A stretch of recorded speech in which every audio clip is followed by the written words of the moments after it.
an industry can't be shamed. A corporation doesn't have shame.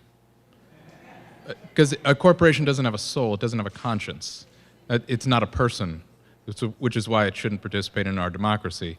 But this issue of shame, I think it's one of the most important things that I learned when I was in prison, was learning about shame and whether or not shame has any healing power.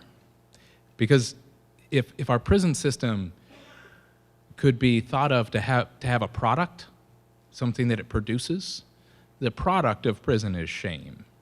That's what they manufacture.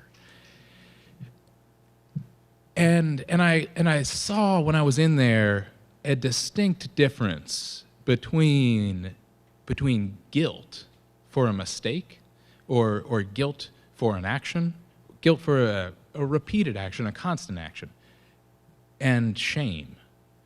Because guilt and regret and repentance and all those things, they are based on what one does and one's actions. Shame is about who one is, who somebody is.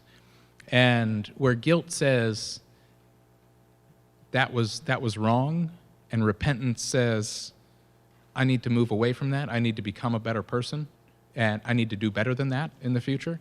Shame says I'm a terrible person.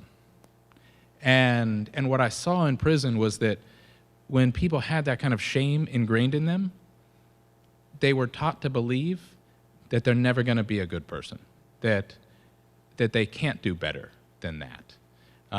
And shame was actually a huge impediment to changing one's behavior. It was almost the opposite of repentance in a lot of ways.